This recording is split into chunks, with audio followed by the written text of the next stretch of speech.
राधे राधे। जय पुरुषोत्तम भगवान। भगवान पुरुषोत्तम की कृपा आप पर हमेशा बनी रहे। इसी मंगल कामना के साथ हम पुरुषोत्तम मास अर्थात अधिक मास महात्म्य के 10वें अध्याय में प्रवेश करते हैं। उम्मीद करती हूँ कि आपने पुरुषोत्तम मास के 9वें अध्याय को सुन लिया होगा। यदि नहीं सुना है तो अवश्य श्रवणपान करें। अब चलिए 10वें अध्याय में प्रवेश करते हैं। नारद जी बोले, हे तपोनिधे, परम क्रोधी दुर्वासा मुनि ने विचार करके उस कन्या से क्या उपदेश दिया सो आप मुझसे कहिए। सूत जी बोले, हे द्विजो, नारद का वचन सुनकर समस्त प्राणियों का हित कर दुर्वासा का गुह्य वचन बद्री नारायण बोले। श्री नारायण बोले, हे नारद, मेधावी ऋषि की कन्या के दुख को दूर करने के लिए दुर्वासा ऋषि ने जो कहा वह सुनो। दुर्वासा ऋषि बोले, हे सुंदरी, गुप्त से भी गुप्त उपाय मैं तुझसे कहता हूँ। यह विषय किसी से भी कहने योग्य नहीं है, तथापि तेरे लिए तो मैं ये विचार कर ही लिया है। मैं विस्तार पूर्वक न कहकर तुझसे संक्षेप में कहता हूँ। हे सुभगे, इस मास से तीसरा मास जो आवेगा वह पुरुषोत्तम मास है। इस मास में तीर्थ में स्नान कर मनुष्य भ्रूण हत्या से छूट जाता है। हे सुंदरी, कार्तिक आदि 12 मासों में इस पुरुषोत्तम मास के बराबर कोई मास नहीं है। जितने मास तथा पक्ष और पर्व हैं वे सब पुरुषोत्तम मास की 16वीं कला के बराबर भी नहीं है। वेदोक्त साधन और जो परम पद प्राप्ति के साधन हैं वे भी इस मास की 16वीं कला के बराबर नहीं है। 12,000 वर्ष गंगा स्नान करने से जो फल मिलता है और सिंहस्थ गुरु में गोदावरी पर एक बार स्नान करने से जो फल मिलता है, हे सुंदरी, वही फल पुरुषोत्तम मास में किसी भी तीर्थ पर एक बार स्नान करने मात्र से मिल जाता है। हे बाले, यह मास श्री कृष्ण का अत्यंत प्यारा है और नाम से ही यह भगवान का स्मारक है। इस मास में पुरुषोत्तम भगवान की सेवा पूजा करने से समस्त कामनाएं सिद्ध होती हैं। अतः इस पुरुषोत्तम मास का तू शीघ्र ही व्रत कर।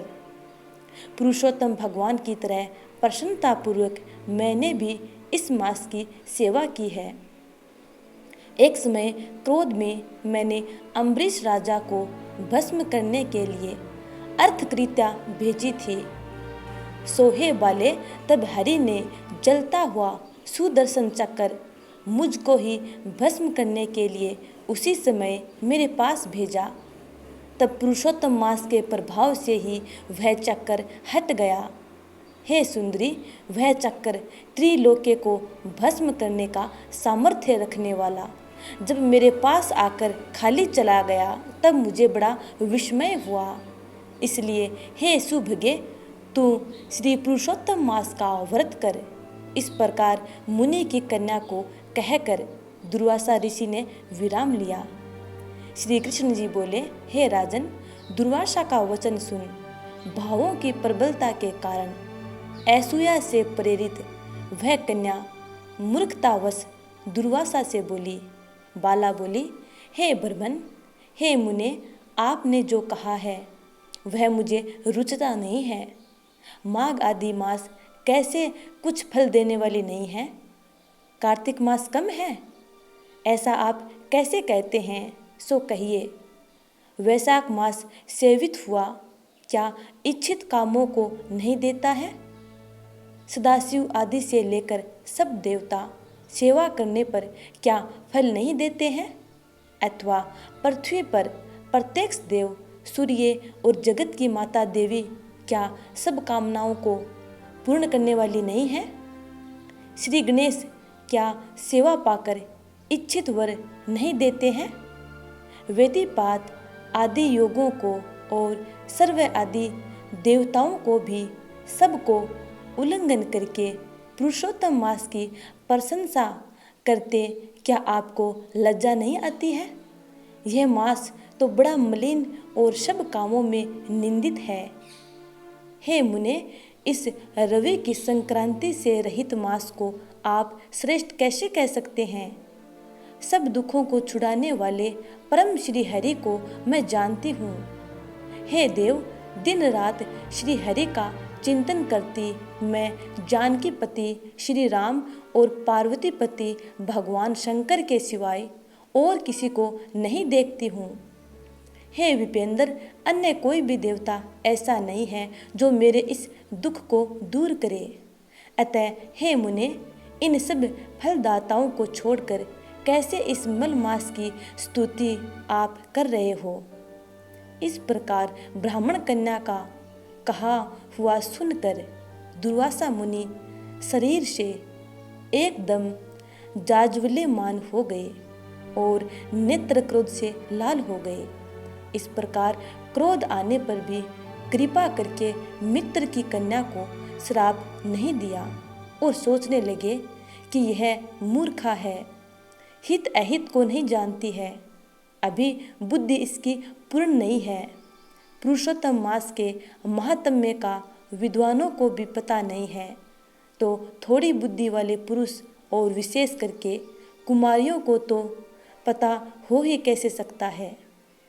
यह कुमारी कन्या माता पिता से रहित दुखाग्नि से जली हुई है, अतः अति उग्र मेरे श्राप को कैसे सहन कर सकती है? इस प्रकार सोचकर कृपा से मन में उठे क्रोध को शांत किया और स्वस्थ होकर दुर्वासा मुनि उस अति विह्वल कन्या से बोले। दुर्वासा बोले, हे मित्र पुत्री, तेरे ऊपर मेरा कुछ भी क्रोध नहीं है। हे निर्भाग्य, जो तेरे मन में आवे वैसा ही कर। हे बाले, और कुछ भविष्य कहता हूँ, सुन।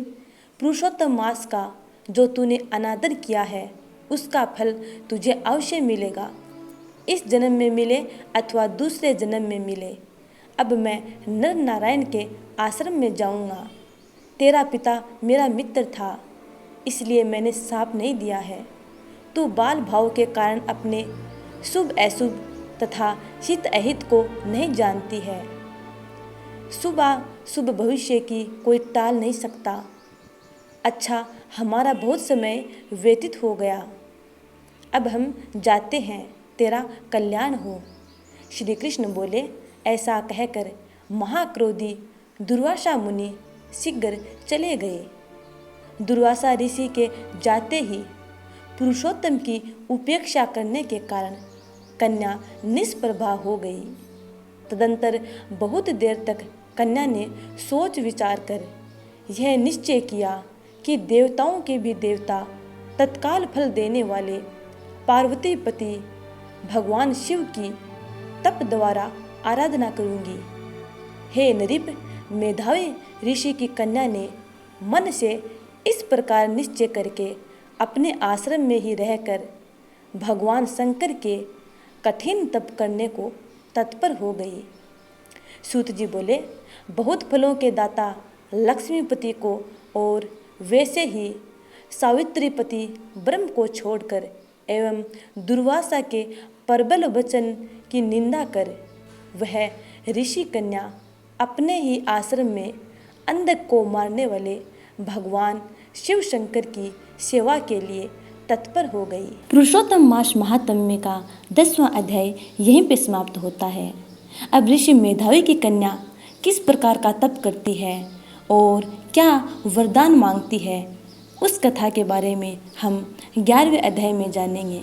उम्मीद करती हूँ कि आपको ये कथा अच्छी लगी है। यदि अच्छी लगी है तो लाइक, कमेंट और चैनल को सब्सक्राइब करके बेल आइकन को ज़रूर दबा लीजिएगा, ताकि आने वाली वीडियो का नोटिफिकेशन आप तक पहुँच जाए। आने वाली वीडियो का इंतज़ार करना।